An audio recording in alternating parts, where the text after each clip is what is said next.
Hey everyone, we're going to do a tunnel animation in Maya. We're going to learn how to put a camera on a motion path. After we build a tunnel and add features to the skin of the tunnel as we're going through it, we're going to learn about paint effects and some of the same things we used for the first Entity project of animating textures and lighting and orchestrating everything to work for the Project 3 Entity plus Landscape. So what we're producing now is a continually moving background in which we can composite with your Project 2 entity together in a final render. So first we're going to create the tunnel by extruding a NURBS circle on a CV curve that's meandering and wandering in all three dimensions like this, and we're going to put the camera onto a path with a very simple rig using a locator. We're going to do a 480 frame 20-second animation planned for this and render it. Also maybe a few things, put a light in it. And like I said before, we're going to add paint effects to the surface of the tube that it sees when it goes through. We're going to learn how to use different cameras, switch between the different cameras, and of course how to render it with a very efficient render solution.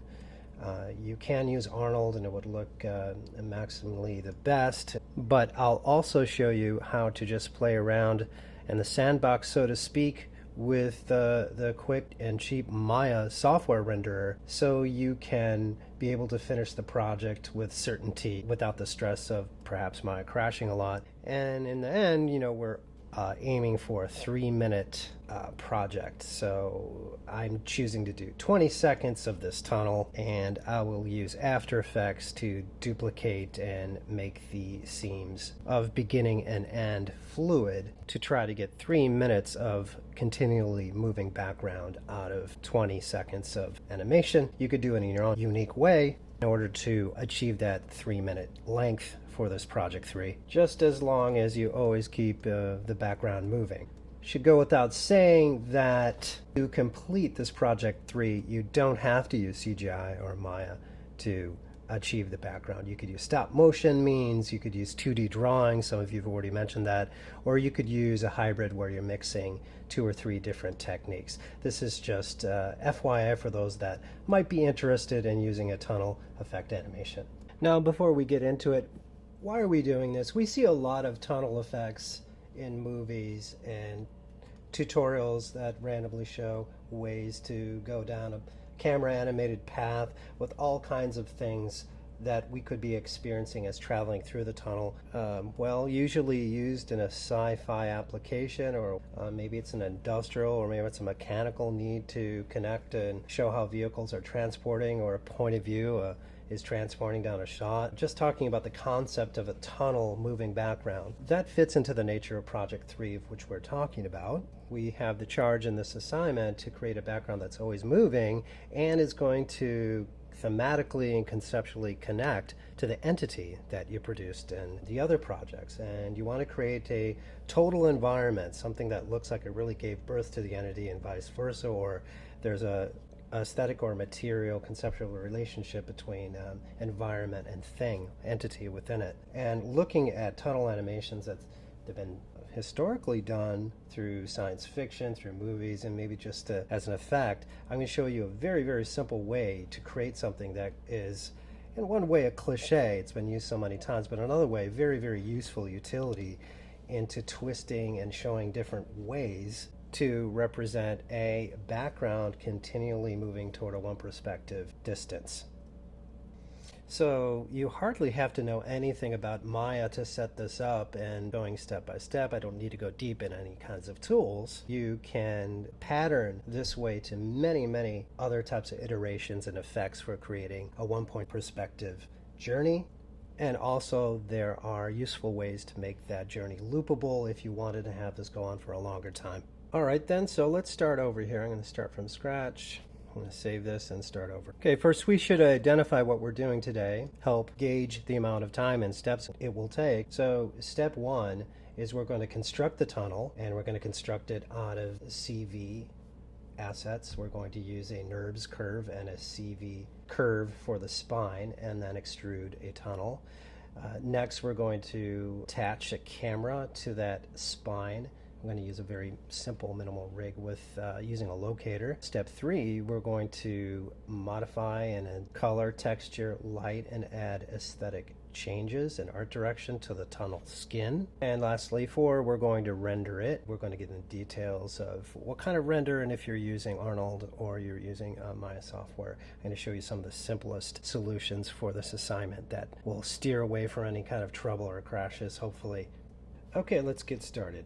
I'm going to hit the space bar and click create, and I'm going to create that circle I talked about. So we're going to go to NURBS primitives circle, and there's circle in the middle. You can scale it up just a little bit. I'm going to turn it 90 degrees to the side, or I can go to rotate X and put 90, enter.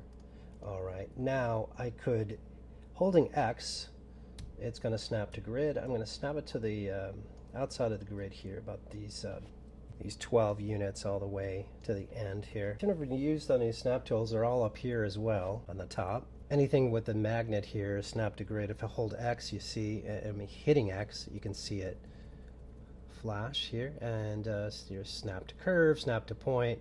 They're all on your keyboard. X, and there's C right next door. V, well, B is something else, but we're going to talk about that. I'm going to use a very common one, snap to grid. If you haven't used it, it's helpful. All right, just put that on the edge here, and that's going to be the thickness or the diameter of your tube to come. And now we're going to create the spine of that tube that you saw. Go under create curve tools, and we're going to use a CV curve tool. If you've never used curve tool before, I'm hoping and cross my fingers that you've taken the modeling class or the digital modeling class where you've had some of this. If not, you've had a little exposure to Maya, hopefully, and this would be a basic. But using curves as constructions to construct surfaces is commonplace and standard, and so many creative needs in CG. So if you haven't practiced it for a little while or new to it, just draw with this curve, click, click, click, click, click, and look what happens. When I'm clicking, it's doing kind of a straight line. In yours, I was using something just previously that used what's called a 1 degree curve. That's why it's drawing very linearly. Yours will default a little differently, but you should know how to change it. So let's do that again. I go to create curve tools, CV curve tool. Okay, just the CV, and go to the box. Okay, now look, we have choices of curve degree.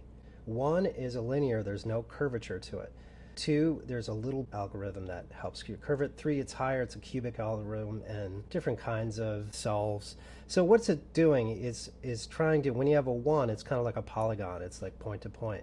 When you're drawing curve and you want it smooth, you can add a 3 or above to see more softness to it. So if I keep that open, if I draw a 3 curve and I click, click, look, nothing happens. Here's just a guide wire. Click, nothing still happens. Look when I hit the third one, then it does an approximate. What it's doing is an average between those 3 clicked. So you get a smoother curve the higher the average, right? Makes sense. So if I did, say, a 5 degree curve, if I change this part to 5, now when I click, it will be like 1, 2, 3, 4, still no curve yet, 5, 6. So actually on my 6th click, you see the average between those. If I click a 7 curve degree, 1, 2, 3, 4, 5, 6, 7, still nothing. On the 8th, it does. It might not look smooth, but this is because what the smoothing mode is set on. I hit visual display of the curve. 1 is the limited display, 2, 3, forward. This is a much technically smoother curve with a lot more manipulatable detail, and it's kind of like having a pliable rubber band, and the more elastic and the more rubbery its response has to do with how high the degree is, the degree of the curve, the point degree. So mine was initially set on a 1 degree linear, and that is never going to become a curve because it's point to point. If that's the case for you, that would not be any good for this curve, and I think your default is set differently. So do check that option box, and what you need to do is learn this anyway. Make sure you go in the option box and double check that you're not too low, and just click a 3 cubic curve, and that will be good for this project. All right. It's just a little bit about CV curves, the intel that can help you in general for other stuff without getting too much detail. Let's go on ahead and draw the spine now of our tunnel. Okay, I could go to the top view or loom over here in the perspective view over my grid. There's my NURBS circle there. I have the curve tool selected here in the last command position here, or you can hit G because I just used it if you want to repeat tool. And I'm ready to draw. So I'm going to actually hold X preemptively, and this, as I draw, will stick to the grid. Those two at the same start point right here where the circle is. So I'm going to hold X. You can see how that lights.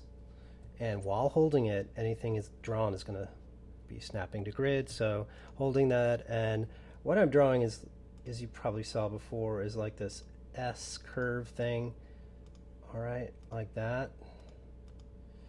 And I'm doing a couple of sine wave shapes. Now, while I'm drawing it on the grid, I don't need that many points in a straightaway like this, only where it starts to curve. That's where you put more. So if you're doing this, for the first time, I recommend to try drawing a curve kind of like this. Okay, let me illustrate something where what you shouldn't do and where this is the right balance of points. What you shouldn't do when drawing this curve is, let's just do it again, maybe the wrong way. And I'm going to start here. I'm going to start over by hitting Y to complete the tool, now G to repeat the last tool used, and holding X. Okay, I'm going to start here, just an example, and here's what you shouldn't do. Okay, like drawing every little inch, every little bit like that. That's overkill, and it's going to cause too much complexity in your tube, and also will translate into more crashing or more render times and stuff like that. So that's too heavy. Hitting Y again on the keyboard to complete that tool. If you went like this, it would be too few.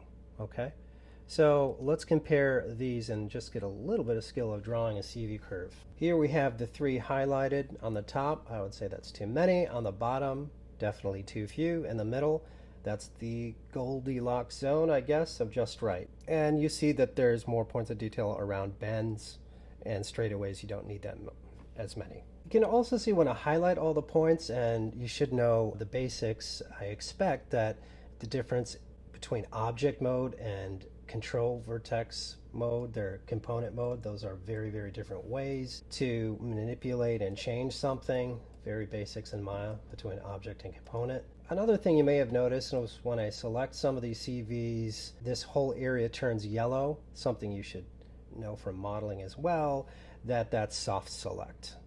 So if you hit B, as in boy, on the keyboard, it goes on and off. So if I hit B with it selected, you see this yellow area and yellow area disappearing. Well, what is that? Well, let's concentrate on the curve we're going to use. On this one, if I select one point and hit B, I get a softer selection. And if I hold B and drag it, it resizes the yellow area larger or smaller. So anywhere it goes from yellow to red, it means it has influence. Look how it's softly moving, instead of if you hit B and turn it off and there's no heat or yellow part, just that point will move. So it's sculpting tool to influence more gently the surrounding area, which is very useful. I'm going to use it all the time to make sure I don't put little kinks here. Then when I move stuff, I can hit B and make sure that things move kind of more gently and they don't cause crimps or creases or folds that can happen when you're unwittingly just moving one CV at a time. Okay, so that's holding B, that's hitting B one time, toggling it to turn that on and off, soft select, holding B and dragging to change the brush size of the heat influence radius or diameter or whatever. Okay, let's delete these extreme ones. We're going to use this balanced pointed one. All right, let's go to the next step of constructing the tube. I drew the NURBS circle, I drew the spine curve, and it's a good idea to name things. It's just a great habit. So when I go in the outliner, I can recognize things. I'm going to call that spine curve because it's the spine of the tube. And this one, sort of NURBS circle, I can just name it circle. Very simple and clean. All right, now guess the next step would be extruding it. But I want to finesse the spine curve a little bit more before I extrude this onto that.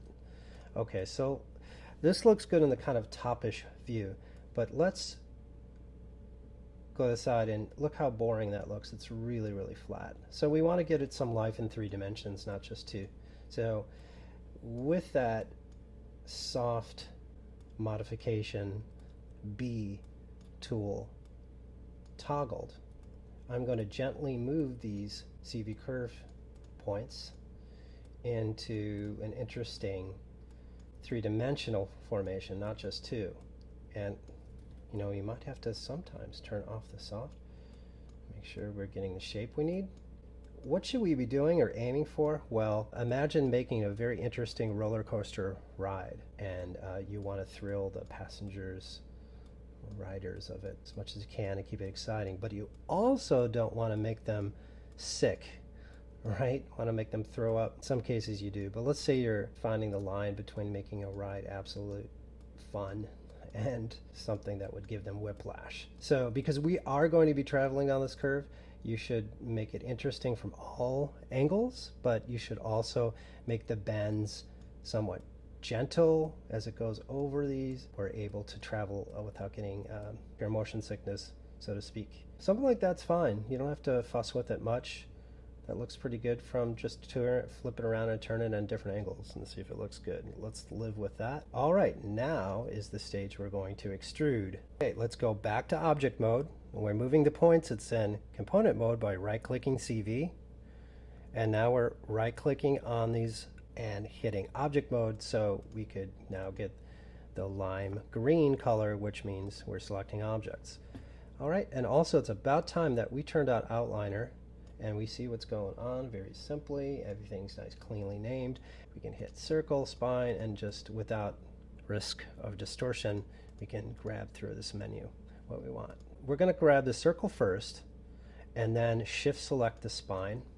You could do an outliner here. And then we're going to go in the menu set modeling and we're going to surfaces, extrude, option box. And when you open the option box, this is very important that it says add path, result position, add path. It doesn't take away from tube. The style is tube and the result position is add path. So that should make more sense. And then just hit extrude. Okay, so there's your tube. And what's interesting about it, as we look around it, is that it still can be modified very easily. Having outliners, just select the circle and hit R to scale, and we can make the tube thicker or thinner like a piece of spaghetti, and keeping that construction history on. The same way, we could go to the spine curve, and I know it's hard to select, that's why we have it in outliner, and if we modify the points of the spine curve, we can still modify the shape of that tunnel or the orientation of the spine. So it's still under this really fun construction history. Some of you might have noticed and wondering why it's black, why it's really, really dark. And that has to do with what's called the surface normals. And I think I've described this in another video. Real briefly, what is that? Well, surface normals are like these needles that shoot out from any surface. It's the way CGI knows what is shaded and what is not. All the surface normals are pointed inward. So if we look in the tube surface, it looks like there's a light in there and it's dark outside. That has to do with display of surface normal. Another way to see that is if I go into display.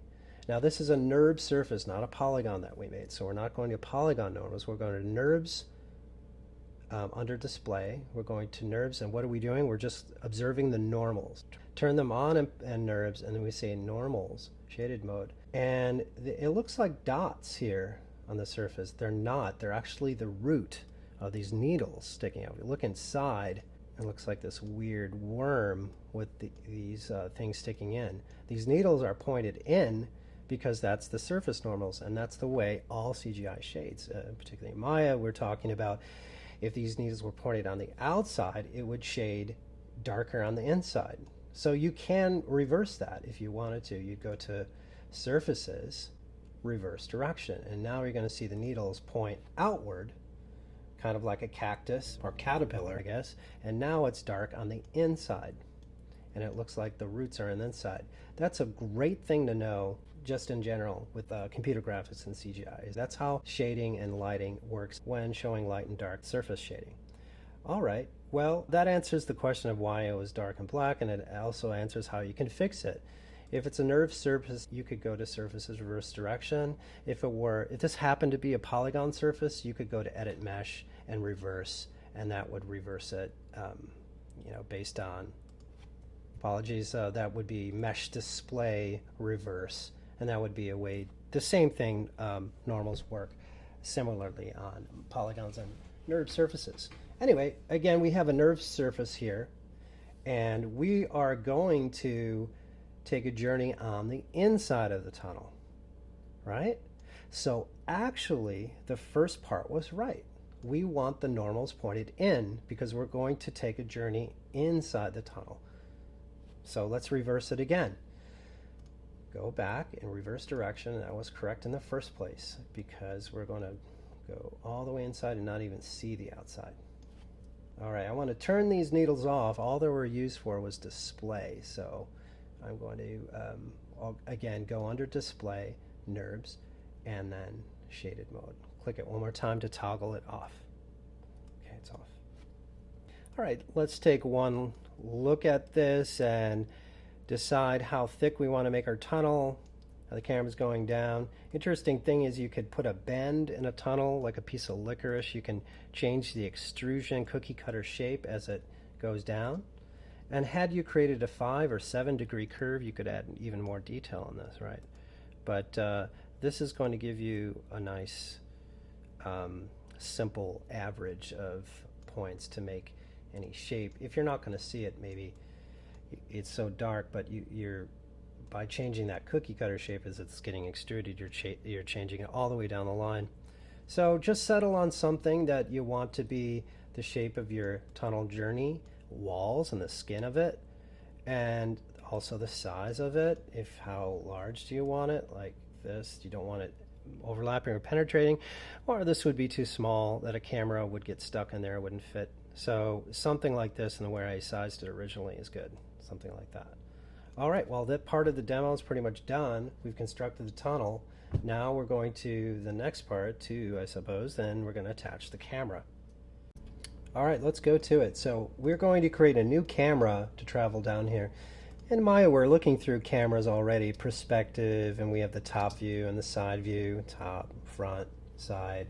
You can create all, you could look and create all the different cameras that you want. And it can be toggled and switched between simply in each panel by going under these. You got the orthographic cameras, just even a stereo camera, which is kind of cool. Student did once a 3D tunnel. Won't get into that, but it's pretty fun to do. We're just going to create a new camera, and you could do it through here, create a new perspective camera. There's one way to do it. Or you could just hit the space bar. The space bar, by the way, of course, imitates anything up here, just anywhere on the screen. That's a hotbox. Space bar, hotbox, create cameras. I just want to show you under the camera menu here. These are the different cameras you can create. Simple camera, just the camera itself, camera aim and up, and camera aim. What are aim and up?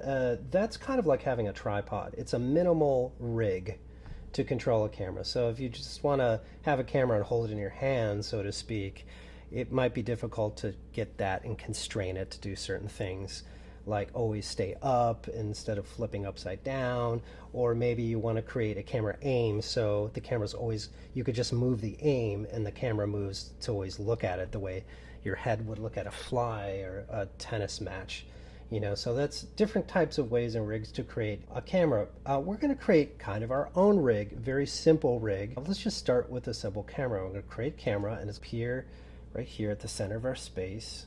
Yep, there's the camera. Don't really worry about it physically fitting through here. We're going to worry more about the focal length next. So anyway, it's fine. W to move it and X to snap to grid. We're going to snap the camera. It's there to beginning of the path. Now, I talked about having the camera animate down the path. That is what we're going to do, but we're going to do an extra step to do a simple rig. So the camera is not attached to the path directly. It's going to be attached to a locator. That locator is going to be attached to the motion path, and then the camera is going to be parented to the locator. It's kind of like going for a ride in the car. So the car is transporting you, or a roller coaster in this effect because it's three-dimensional. And the camera is kind of like a person in a roller coaster ride. If you wanted to add more control, it'd be like a person holding a camera, and that person is in the roller coaster ride. So you have different kinds of cushions, and if anything starts to get too shaky or jaunty, you could modify and stabilize. We have this camera, and before we put it on the path, we're going to create a locator. Like I said, you go up to Create, Locator. All right, so what's a locator? It's just this X-like thing. It means nothing really other than it's a node. It's a place-saving node. If you looked in the hypergraph hierarchy, it would just look like this shape that doesn't have any form. It won't render, but since it's a node, it's useful as it has channels on it. So it is like a vehicle. So we're going to put this locator onto the path, as I mentioned. Again, hit W to move it, hold down X to snap to grid, and we're going to snap it to that same beginning point here. I'm going to rotate it, just eyeball it. So give it a little head start at better orientation. Now let's put it on the curve. So we're going to do, if you've never done one before, attached to motion path, like good for doing cars or trains or motorcycles or any kind of vehicles, and of course roller coasters, or maybe even the path of birds flying or flies. So all you do is draw a curve and then just have an object and attach that object to the motion path, and it's going to animate for you along that path. So what we're doing in this is adding a camera to a motion path, but in this sense we're first adding the locator as we spoke. So that's what we're doing. Now it's important that before we do that, we have to know how long. We want to set our range first. How long is it going to be traveling on the path? And I said 20 seconds, so I'm going to put in my end 480 frames for it to travel this all the way down. And I know here preset we're at 24 frames a second. We can see on our settings for a time slider, it's the same down here, that we're set not to play every frame, total of 480 frames. So that's important to set. Whatever you're doing, if you want to do more or less. And this is the period that you're going to cycle to make more background, to keep the background always moving for your project 3. Anyways, we set 480, and now we can attach it to the motion path. So if you have a bit older version of Maya, they've moved this tool around quite a bit. Still in the animation motion set, except they move it to the constrain submenu. You see it under constrain now, and not, I think it was under key before, but now it's under constrain. And you're going to use this tool attached to motion path. But wait, we have to make sure we have the right selections. And if you're getting kind of busy in here, here's my suggestion so we don't start making mistakes. There's a lot of clutter already happening. Let's just put this on layers, simply. Let's take that tube, just select the tube, and then select this in the corner, in the right corner here, to create a layer for a tunnel, and I can name that tunnel. Just get it out of the way visually.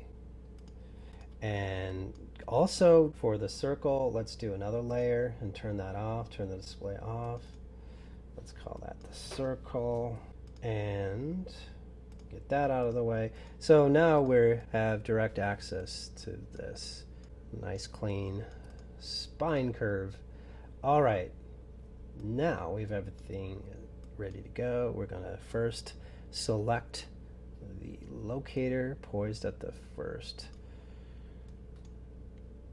point of the CV curve, then shift select the spine curve, and then attach to motion path.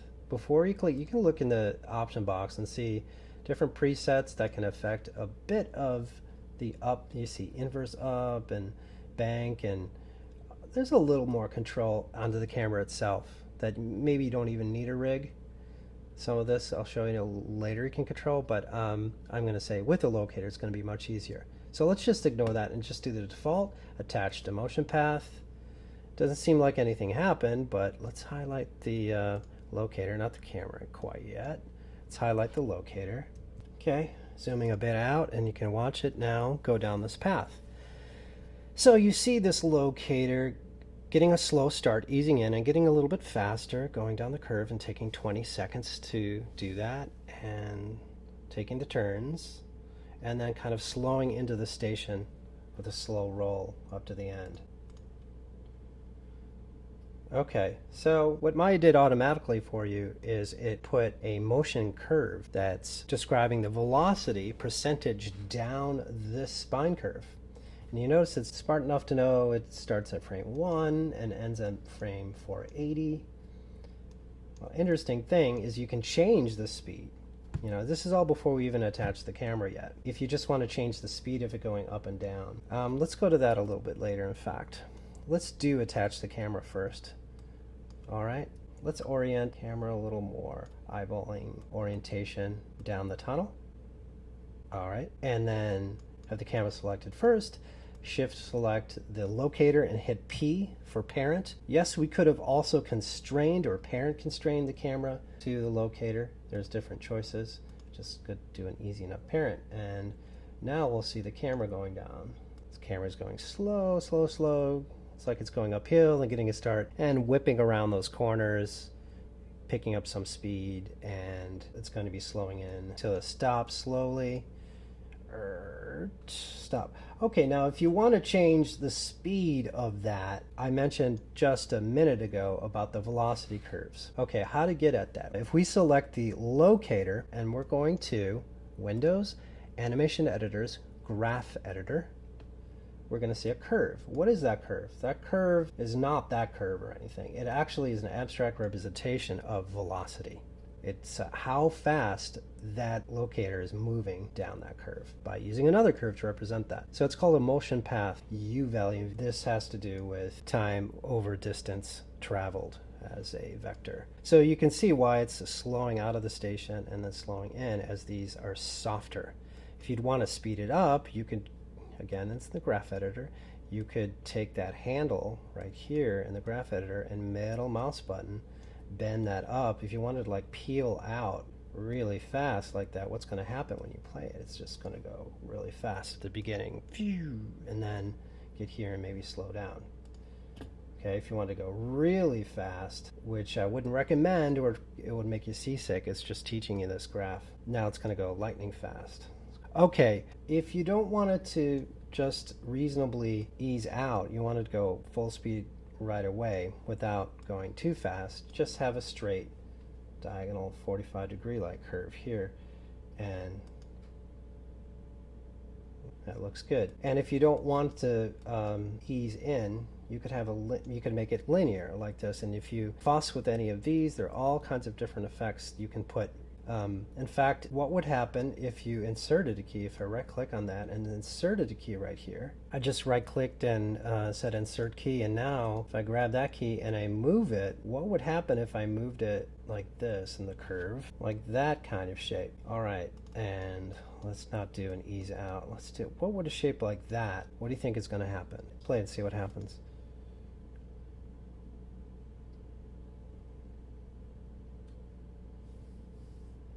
Oops.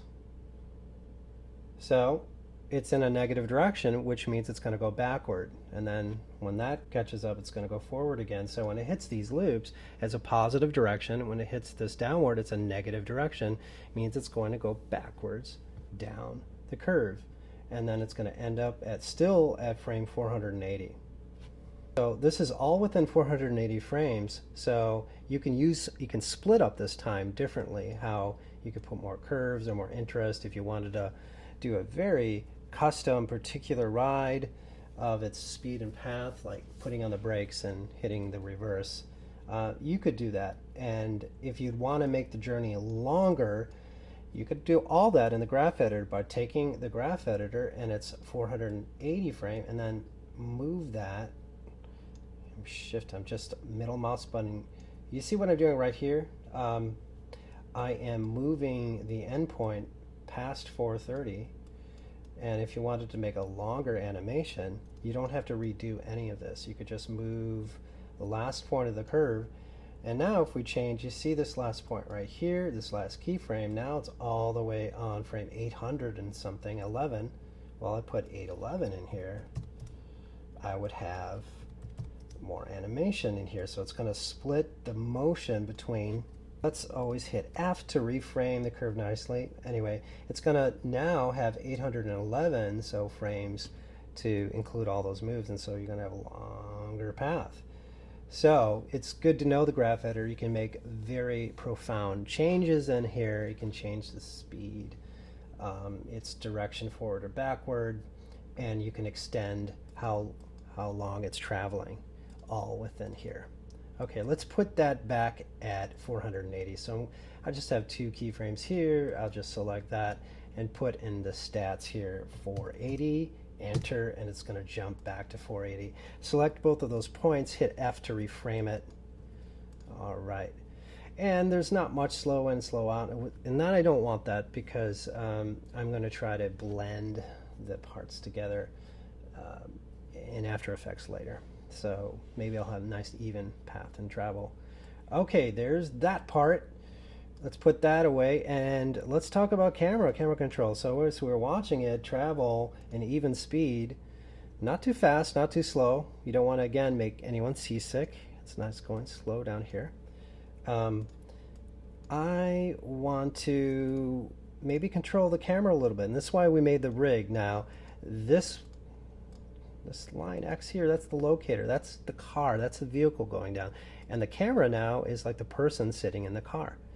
So what's cool about this is if you're sitting in the car and let's about right here, what if the camera wants to look at something? So I didn't select the locator, don't do that.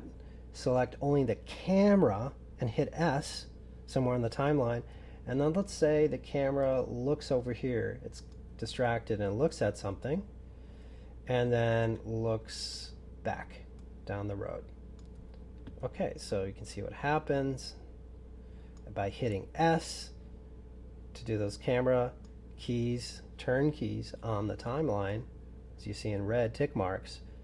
You can add more control and unique behavior to the camera while it's just going for a ride without disturbing that locator, which would mess up if you put keys on it. I will show you that if you, again, select the locator in the inputs and channel blocks, hit motion path, you'll have front twist and a middle mouse button. Change that. You'll have up twist and a side twist. Because the locator is attached to the path, Maya does give you some nice values that you can change. And you can animate too, put keys on. But these are a little bit limited. They're hard to control, and why I mentioned earlier that we created our own simple rig using the locator. All right, let's say we're done, and this is our path, that's our speed. We have this little look of the camera looking to the right and then going down the path, and you can have the camera turn upside down, animate. Just make sure you're selecting the camera, putting the keys on the camera and not anything else, not the locator. And we're good. So it seems like we should be looking at this sooner, but we want to see what it looks in the camera's view because that's the view we're rendering. This is just our work camera. So let's switch. How? Panels, perspective, and oh, we didn't name that camera. Just select it, and we do want to keep track. Just name it in the channel box Anim Cam. There we go. Okay, now we're going to panels, perspective, Anim Cam, and it's going to change to that view. And let's hit 5, 4, 5 so we can actually see it. Our tunnel is turned off, so there we go. Hit 4. That's again wireframe 5 to shade and play it from the beginning. So there's the tunnel as speed is not too fast or jerky as we already tried to prescribe. Okay, now looks interesting, but it's still making us a little bit seasick. Okay, so to deal with that, I think it's making us seasick because we're too close. We're zoomed in a little close, and it's the focal length, it's the lens of the camera. So if we go view and select camera, This is selecting the data for the anim cam. We're going to see here in its shape node changeables here. Well, focal length, lens squeeze ratio, f-stop. It's all imitating cinema or real photo cameras. So focal length 35 is a normal lens, which is kind of like zoomed in too much. It's going to make you seasick, motion sick. So if we put a smaller number, it's going to be much better. If I put in 20, look what happens. And it changed just that. Okay, we put in focal length 20 and enter, it goes farther away. You're not physically moving. It's like changing the lens on your camera and just zooming out so you see more. Okay, that's much better because it's not so prone to motion sickness, right? You can see the difference. That's much easier to look at, much more elegant. Still, there's a few jerks in here which might be too harsh. So I'm actually going to put it down to 10. That's a very wide angle lens. You see, now we really see down the road ahead of us. And let's play it like that. Much better. Much more smooth. And the jerky parts are not so jarring. They're still there to give excitement, but they're not making us optically sick. And that's only going to get magnified when we get a texture on there, and it's just those details catch your eye. So that's important to do to make it look watchable. Okay, so focal length to 10. Make sure you put that on of course, the right camera, anim cam. That's the one we're looking through, the one we're ultimately rendering. All right, I think that part is done. So we're ready for the next part. Let's say part 3 is actually adding color, texture details, light, etc. to the tunnel skin. But before we get to coloring the tube, how could we recreate the path making this tunnel to make it a truly infinite loop? Looking at this path for the camera's journey, you might conceive a way how to make a eternal loop, endless journey for your camera. What way do you think you can conceive that could do that? Currently, we plan to manage the beginning and the end of this camera's journey, smooth the entry and exit together, blend them in After Effects. But what if we wanted precisely the same beginning key to the end key? What could you conceive of that might do that instead of one linear path? Well, just as an option, you could do a circular path that has no beginning and no end. Rather, it has a beginning and an end point and key, but the end and the beginning are precisely the same camera position. So if you did all the previous steps based on something like this, drawing a big loop curve like this, and by the end, you can connect the end point to the first point. If you finish drawing it, just make sure you select in object mode the whole curve so it all turns green, and then make sure in the modeling menu set, go up to curves and open close. So that's going to close the curve into one continuous shape. And it does record what the first point is in that little square, and the end termination point, U direction point, and everything else in a filler in between. But to your camera, it doesn't make any difference. It's just going to pass right through that and end up right up there. As an option, if you want to have your camera travel down this circle and then extrude a torus shape, here I'm just snapping holding V down to snap to point. I can duplicate that first circle to make another NURBS circle, and V snap my circle to another point on that curve. I can snap it to the end point. That's that square shaped point right there. Control vertice and then shift click your circle, W, hold down V and snap, and it can snap to that point. Now we can extrude that on a circular curve. Select the circle. Secondly, shift select the larger path circle, and then we're going to surfaces, we're going to extrude. And it's the same deal, extrude at path, tube, and click extrude. And now we have this torus shape. I've named it here in the outliner, circle 2, and can make it bigger, smaller. Remember the normals are pointing in, so they're dark. But yeah, if I put now a camera on this journey inside it, its first point would be precise with its last point. And then if I had an even speed, it would have the illusion of going virtually forever down a path, and you wouldn't have to worry about blending so much in After Effects. So that's an option for you to take if you'd like to.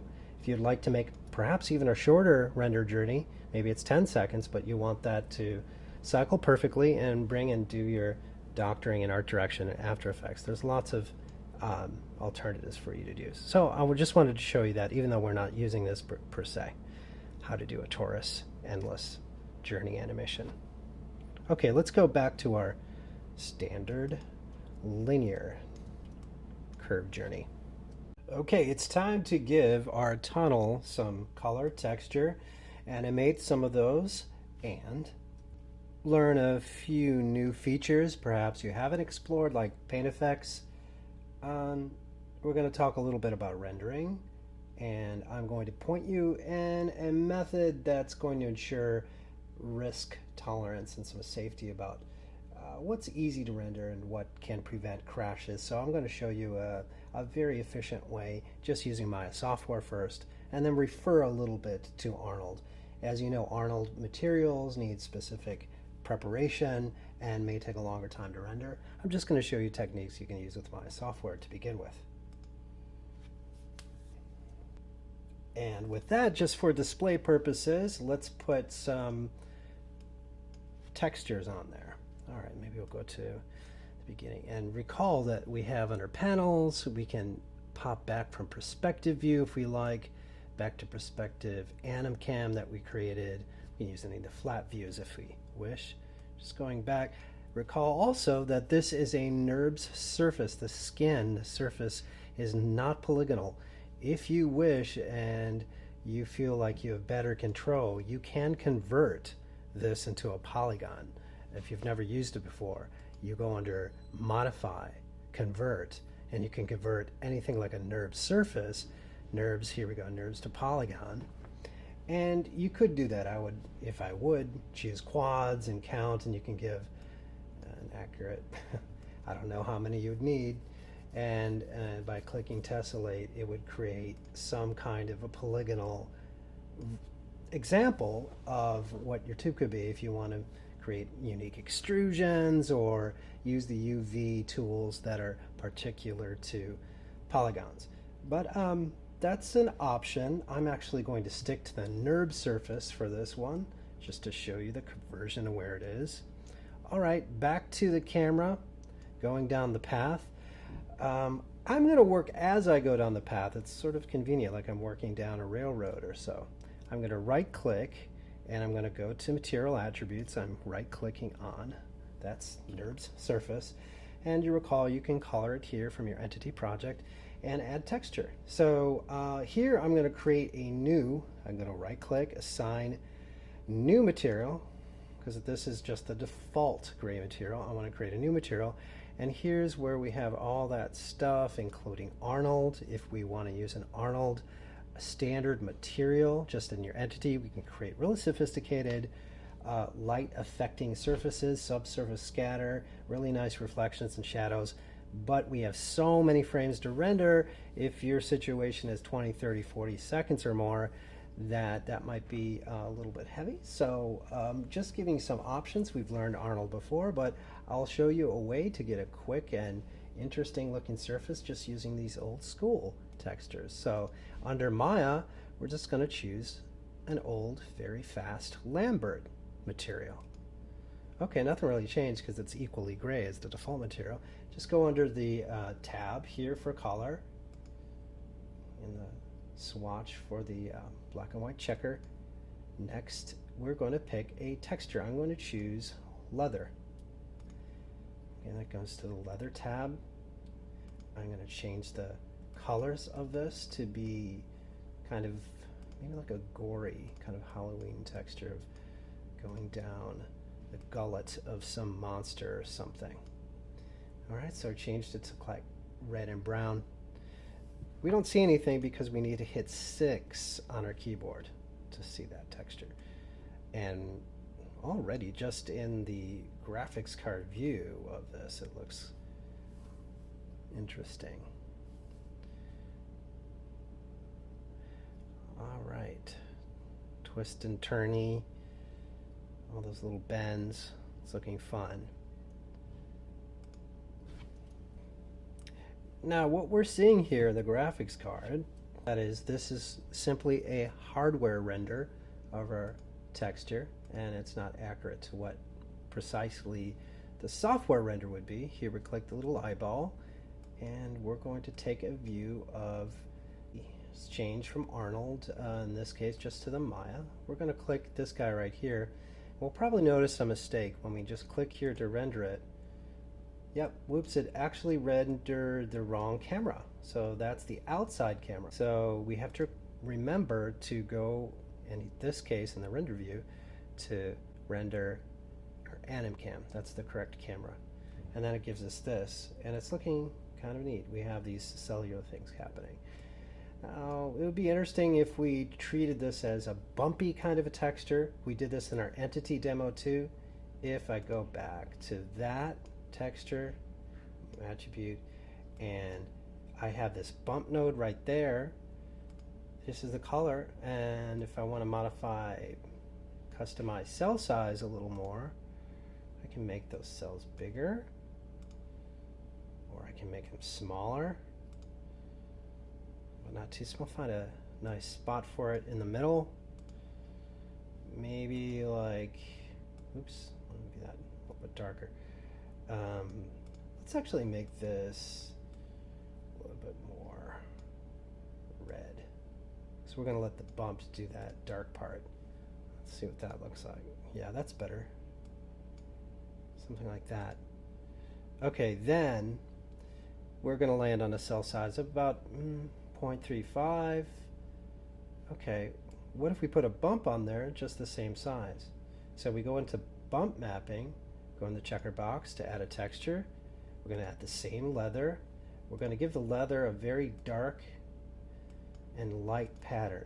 You remember how this works with bump mapping. It's based on value, not really color.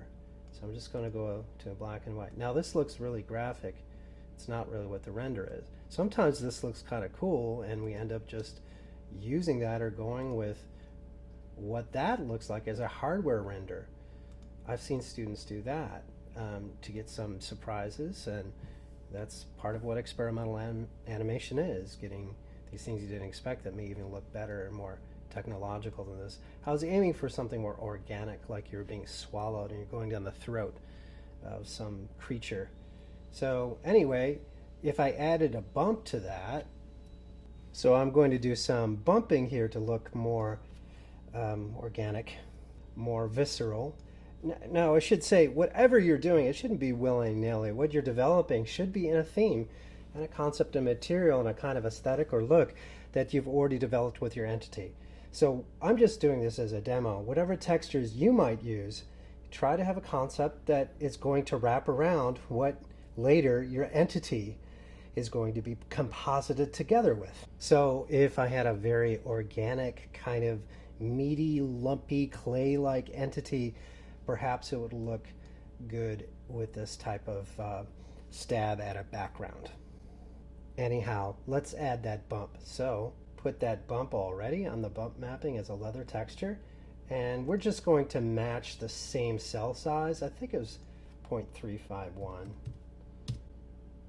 So the cells fall over each other, and give it another render. And we have a bumpiness to it. And it looks almost like reptilian. We could adjust a little bit. Here we have all kinds of stuff. Yes, cell size, crease color. But we also have, I'm going to click on the bottom arrow here to lead down to a node that says bump 3D. And the bump depth could go down. I recommend, in my case, I'm going to put 0.3, maybe 0.2. And trial and error for yours. That looks about what I wanted. Okay. Now, for mine, I'm going to have the color variate as it goes down a little bit to different shades of pink and red, magenta, maybe a little bit of violet. So, well, let's go to the beginning of the tunnel and right-click, cell color. I'm going to start and end, frame 1, then middle mouse button, drag to 480 on the timeline, right-click again, set key on these two colors so I know they will cycle with each other. In between, I'm going to set about 4 different color changes of these keys. So similar to what we did with the entity shifting and animating the textures there in the last project, I'm going to change this a little bit, like a cool color, a little pinkish and more violet.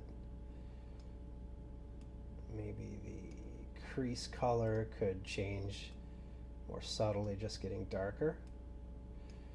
That's about frame 51. Right set key to make those take. And a little further down, let's shift to a orangey, sunsetty kind of color for the cell and the crease. That's red I want right there. Okay. And maybe 2 more. This one, shifting a little more to the yellow. And to brown on bottom. Each time I'm right clicking to set key.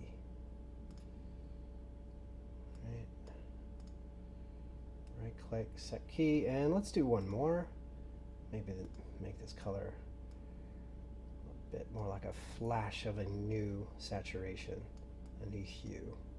Let's do like a green, yellow, and then back to a violet. All right, we could see pretty clearly through the hardware render the color change is happening by just clicking play.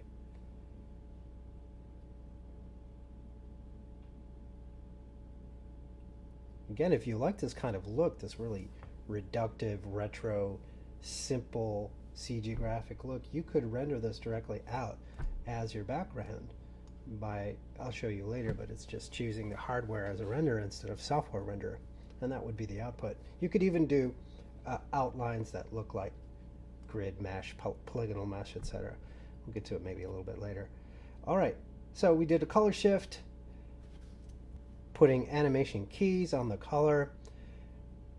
There's so many other things you could do and add. Once more, if you went in an Arnold direction, you could grab Arnold materials by a standard surface.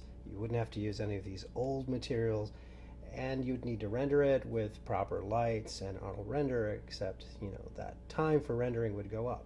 So if we go just with the eyeball, click the render view with the basic Maya software, it's less than a second it takes to render that. So it takes a lot of pressure off you on the Maya side, and you could always go back in once after this is rendered. You could take it into After Effects and warp and change and modify colors there. So you're using Maya just as one tool in the whole package. So using a Maya software or some of the older kind of retro looking renderers that go really, really fast might actually be the aesthetic you're looking for that you can change up later. Just as important, I said before, the most important aspect is that you know what your theme is and you know what kind of imagery, the mood, and the content that you're shooting for in the beginning, and then experimenting in a wise direction.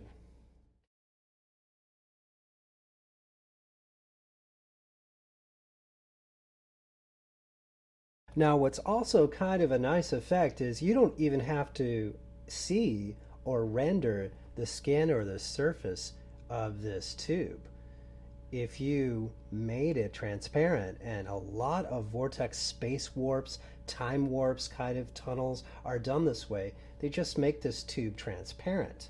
So an alternate for you, it could be simply making the tube itself transparent. Just get a common materials, put it all the way transparent, you see through it, and there's really nothing there to render, and we're just passing through these effects, as it were. And if we render it, all we're seeing is the star field that we're passing through, like this. As we're going closer toward it, it just seems if you made the diameter, that circle that created the surface, extrude down path, if you made that diameter really big, it seems like these stars would be really far away. So that's how you could do a spiral galactical kind of thing moving through uh, interstellar space, let's say, and then you can compound those and composite them up in After Effects and just really warp them there to make them look very sci-fi.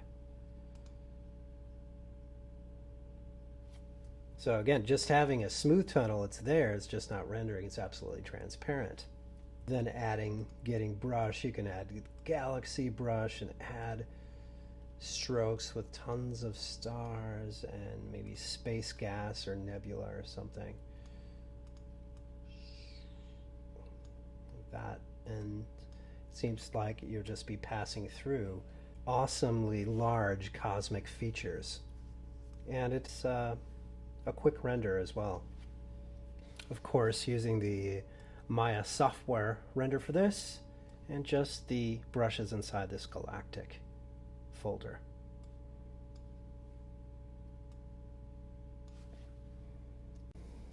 Now it might be getting a little dark inside this tunnel. If you wanted to put a light inside of it, you could actually parent a light to the path or the locator.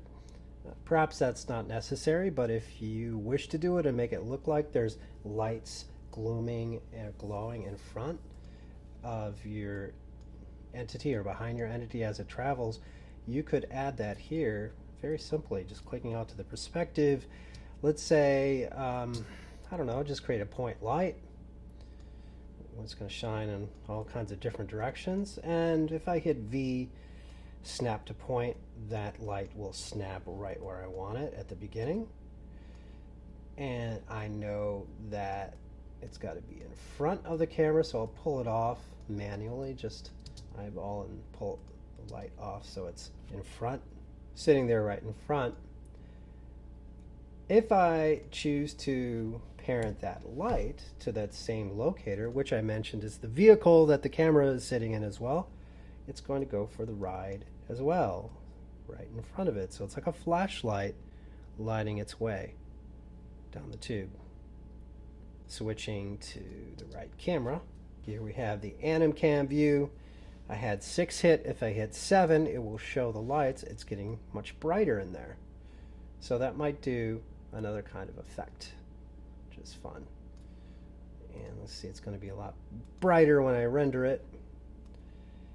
Again, if that were an Arnold light or material, you'll start to see some subtle effects with the scattering of light going on that lizard-like skin. However, render time would go much higher. So just find a nice balance for yourself. If you couldn't see it well, the light is right there hanging in front. You can see it hit a little bit like that. You could animate the light color and intensity, of course, to add some extra splash of hue or intensity to different parts of the tunnel. You could put animation keys on this point light as we're shifting it around. It'll get dark and light, adding some mystery or suspense to the tunnel, in and out. Because it's parented to that locator, it also behaves like a rig. It can fall inside and outside the tunnel while having its own animation keys. It's quite nice. Here I put a bunch of keys, just the position of the light moving around to give kind of a magic lantern effect. And I'm pasting with the middle mouse button so the first and the last frame are the same. And get more shifting and pitching of the light to and fro. Might be interesting. See what that looks like just in a quick render, getting a dark spot here. You can, as I mentioned, animate the color of the light, of the point light as it's moving. Here, starting out, I wouldn't make it, you're already making the surface very colorful. You could just shift it very pastel hues from maybe a lavender kind of color at beginning and end. And then where it gets saturated in one hue, you could pump up the feeling of blueness or pinkness. Just exaggerate that hue by doubling down on the light hue and animating it. So here where it's getting red and oranges, if I shifted the light to bring out that hue, just make the light a little more powdery yellow, and so forth. Once again, these are things you could be doing in After Effects as well if you didn't want to make all these changes here. Just an endless variety of choices. Okay? All right. Enough with that. I mean, it could go on ad infinitum of the textures, the colors, and all the variations you can put on textures, and even the render, we said with Arnold. And testing is all the available time that you might have to do it. But let's move on. And the last thing before rendering I wanted to show you is paint effects. If you've never used paint effects before, they're kind of like, well, to be honest, they're a little bit cheap. They're effect that it's right out of the can, so to speak. Actually, it is like a can of spray paint. You kind of spray things on other objects. You spray not just paint, you can spray objects, plants, flowers, food. It just is kind of random, the variety of things. And I'll just show you what that is. Scroll to the beginning on the timeline of frame 1 of your tunnel. All right. Now I'm going to select, this is still a NURBS surface. I'm going to left click to select the tube. Under the menu set modeling, I'm going to go to generate. Okay.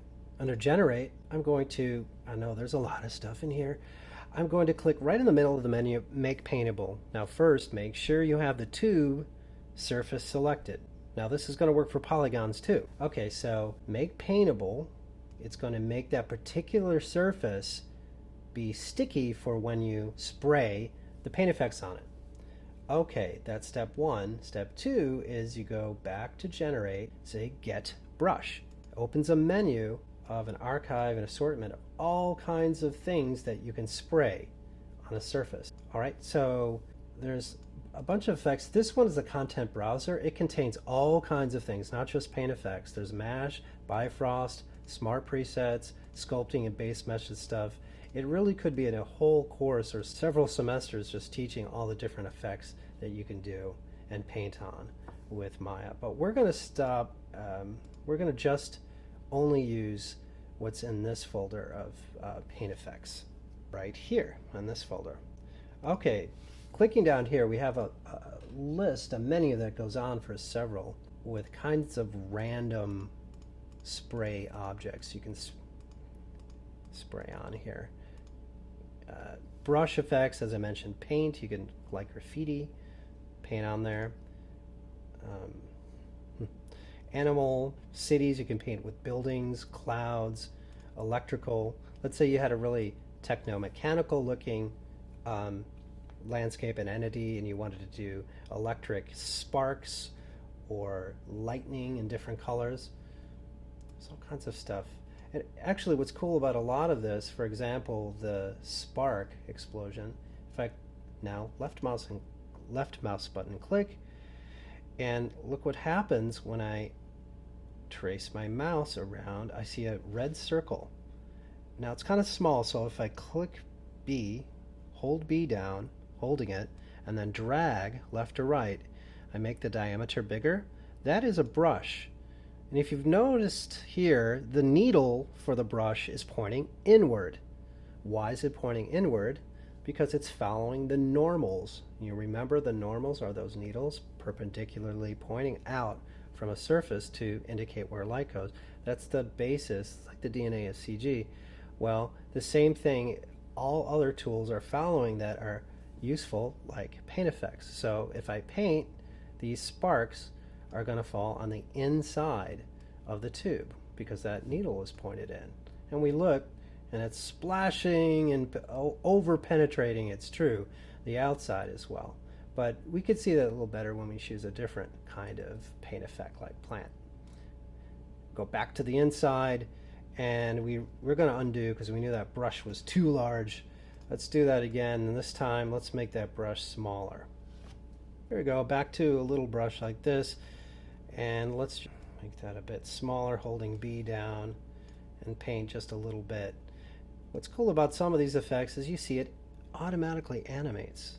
So all that kind of stuff that's splashing like that, it's going to be like sparklers. So it doesn't look much like sparklers until we render it. So if you click the eyeball, go back to the render view, and let's give this a little kick, render it, and we see that effect.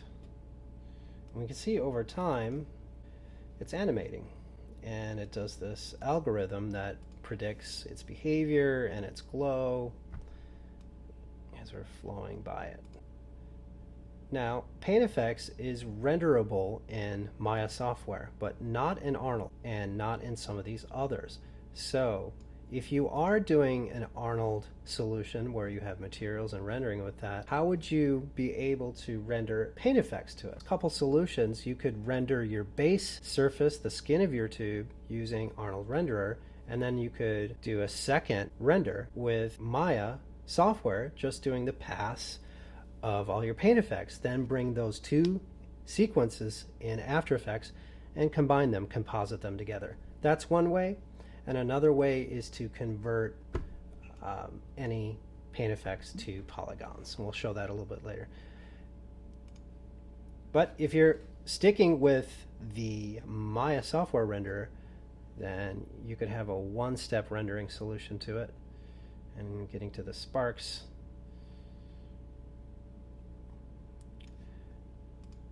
these are all meant to render there. All right, let's look at some of the others. Now, I don't think sparks will really work well with mine. Again, it should fit the theme of what you're doing. It's just to show you these, which might differ in yours. As I mentioned, there's things quite random. Feathers, fibers, each of them draw very differently. Fire, that has an auto animation effect too. By the way, just a little bit of fire. Maybe this monster has some heartburn. And you see it after you render. Splash of a intense fire going on there. Let's say if you wanted to delete an effect and try to get at it, go to the outliner. If you want to specifically select stuff, go to the outliner. And PaintFX show up as strokes. See that? They're actually not material yet. As I mentioned, that's why some other renderers can't see them, like Arnold, because they're not polygonal, they're not NURBS surfaces. They're an algorithm that just gives the illusion of an effect. You can convert them if you'd like later, but if you don't like them and you want to delete them, they're actually composed of strokes, which, let's say we don't want that fire effect, we get stroke, flame, curly, we can delete it there. But before we delete it, we'll see that each paint effect and stroke has all of its own inputs and just a ton of things you can change, like the shading. You can change the fire shading of the shadow, the different parts, and the behavior. It really, really is endless. And if you look in the channel box, you can see as a vertical list so many pressure aspects you can control of each one. It really can be quite sophisticated. So that's what I said at the beginning. Right out of the box, PaintFX can be kind of cheesy, but you can really customize it if you have time. I don't expect you to for this assignment, but just to let you know. And just to let you know, strokes here, you don't want it, find it in the outliner and delete it, then it's gone. Some of these PaintFX can be quite heavy. Let's see some others. If we went to, here we have weird types of things like glass beads and pearls, and we have plants. And these can get quite trippy if we want to go a little bit down the road here in our tube, start painting with plants. It's going to hug the surface, clog up our tube here with weird PaintFX. Okay, you can see how it just sprays and splashes them out indiscriminately, how we're pouring through them. There's plants mesh, which these have mesh detail to them, and they have this little clock which indicates that they're very heavy.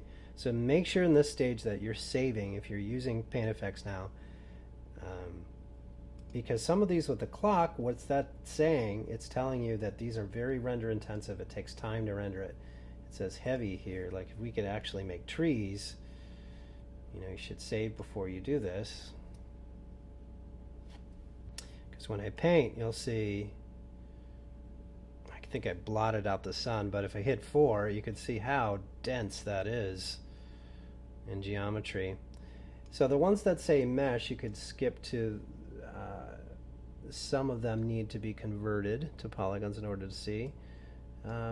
Just be wary of the size, because now if we try rendering this, we'll see how long it takes it just to do that that segment. Okay, maybe 3 seconds to pop in. But let's say if that were renderable to Arnold and it were converted or could read the mesh, that might be a lot of calculation, and you would know how to optimize. Just make sure you do tests, trial and error along the way, and if something's too heavy, go and delete it. Okay, some other ones you might want to try. Fish around in here. There's different kinds of paints, oil paints, textured, sparkly oil paints. When you paint them on in the hardware view in the window, they might not look like anything until you render it. And you're going to see the effect. Again, you're not just making confetti or a kaleidoscope, you're working in a theme visually to try to fit an artistic vision. Flowers, I don't know, maybe you already have plants in your entity and you're trying to match that with your background.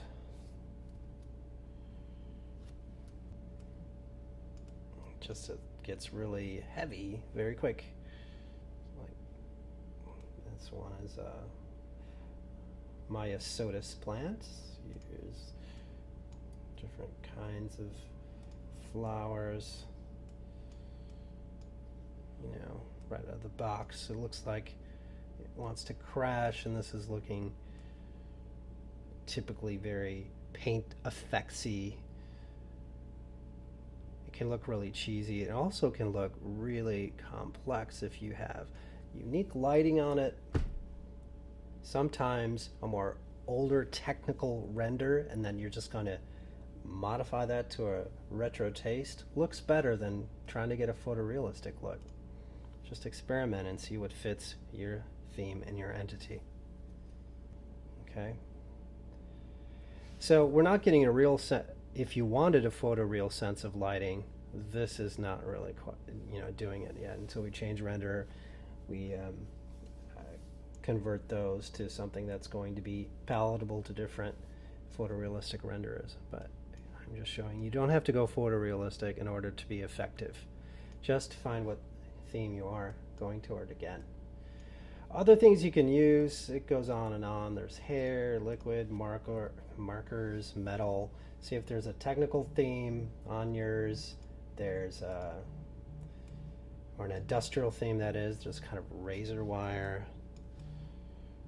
This almost looks like bramble or plant. Some of them look kind of similar. It's this gold foil effect. What I think looks kind of interesting and effective for a celestial, ethereal kind of direction is one that says galactic. So there's galaxy, there's more nebulous things like gases, smoke, clouds, and these star fields. This one under galactic says space. It looks like that, which is like confetti, kind of odd when you paint it in the hardware view.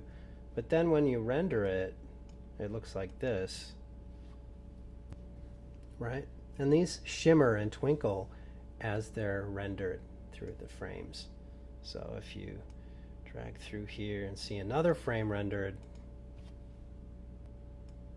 this has really a neat combination. So even though it might be a little bit cheesy, some of these are overused, how you mix it and how you just treat it as one kind of aesthetic that you're going to tweak in After Effects later, or how it's going to jive with your entity an existing background, you can bring in a lot. It's kind of like being a DJ and just sampling a bunch of different things, but you're the artist in the end and trying to make a pleasing or fitting, beautiful or meaningful mosaic out of these imagistic elements.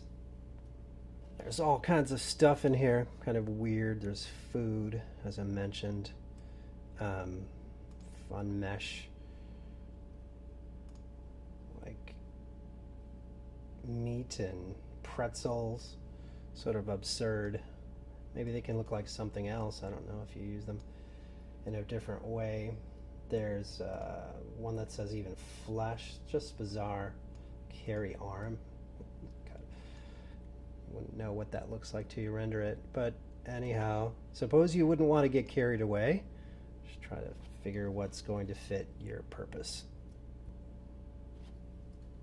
I think some of the most useful ones for more subtlety at least, is clouds, smoke, things like cumulus, smoke rising here, dark. If I use like this purple cloud thing, if you paint with that, it looks like the strange thick caterpillar tube in your hardware, but rendering it in Maya, you're going to get something like that. Soft, cottony stuff that you can look through, wispy stuff, and it's going to move, ambulate as we, over time as we go down the tube. So it's kind of neat.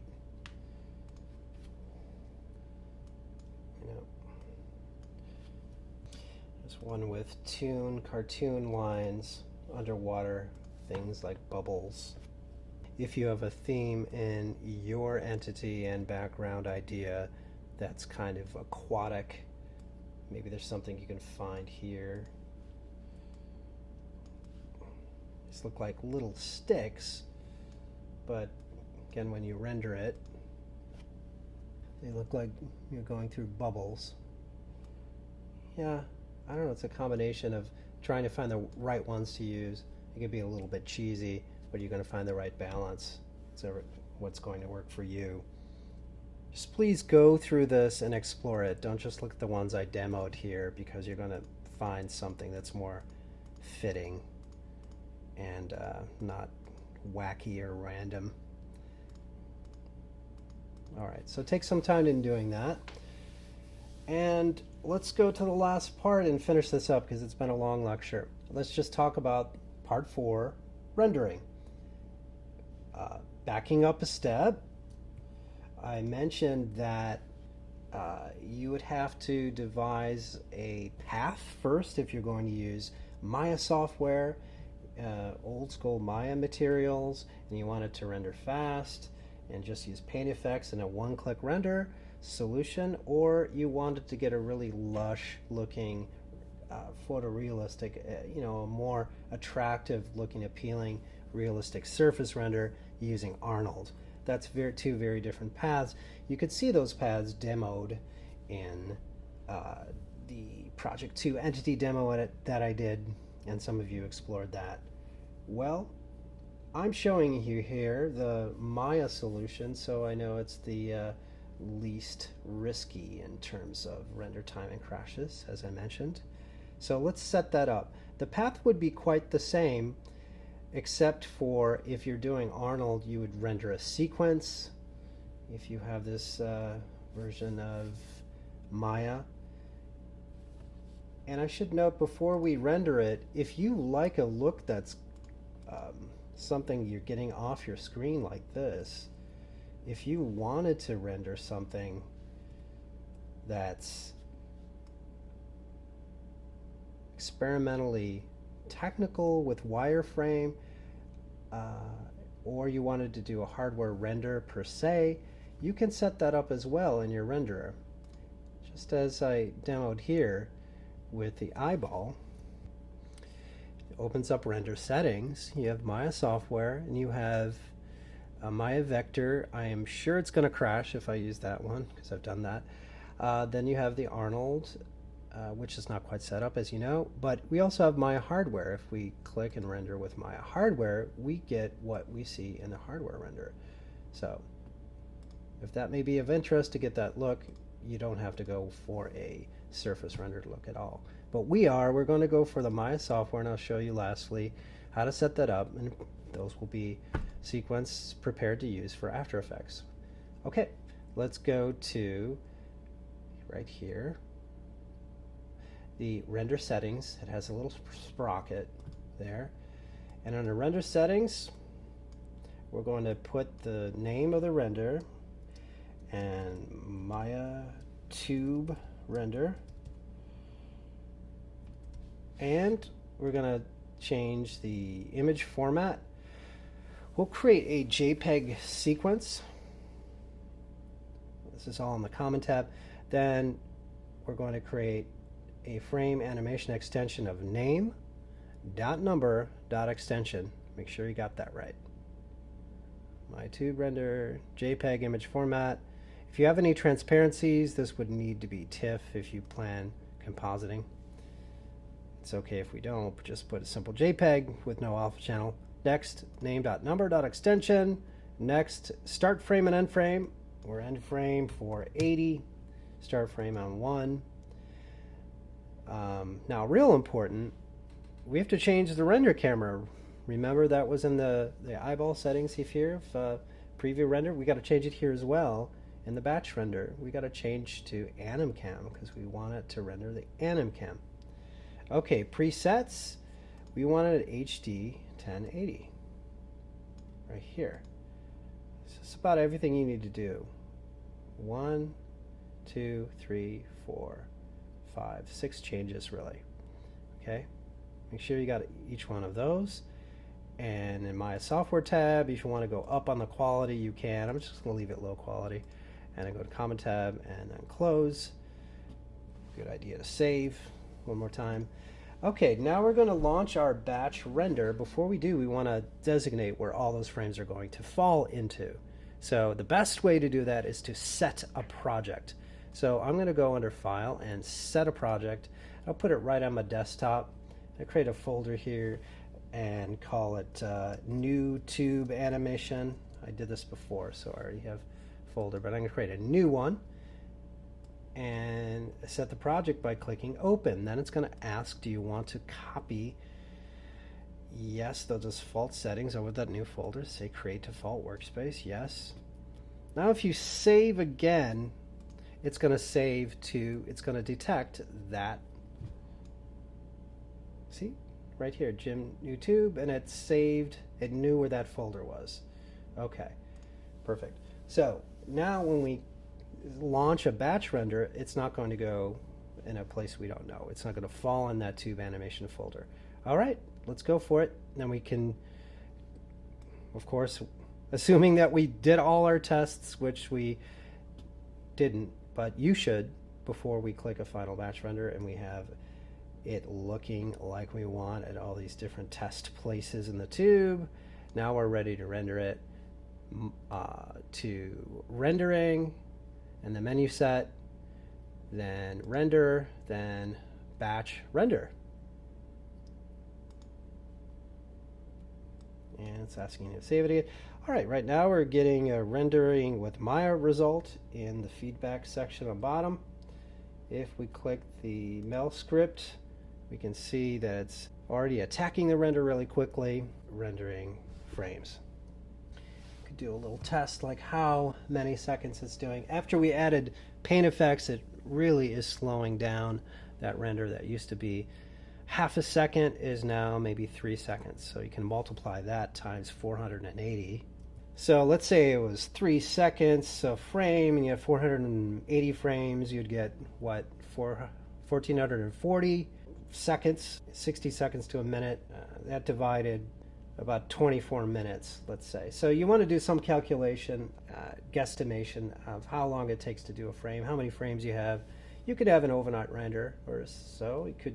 You could use Arnold and have a minute a frame and have 480 and take a while to do that.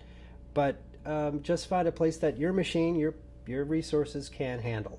So test early and test often to know what you can accomplish and finish. So you don't wind up in that position that, you know, Maya crashed on me, I didn't know, or the renderer was acting up, or Maya wasn't working. You're trying to stem off those possible complaints by just testing and choosing the simplest route you can to complete the assignment that looks the best.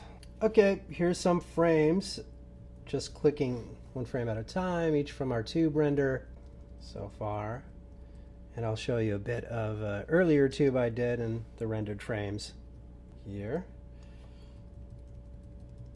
Did a little glowing orb for a live class demo in this version. If you wanted to do a glow on something, that's just simple in the material. Go to the material of whatever you want to glow. Got to say the tube you want to glow for some reason. Right click the material, as I mentioned, and then go to special effects, and you can have it glow, intensity. A little bit goes a long way, so be careful with that. Anyway, you can test that. That's how I got the glow on that orb before.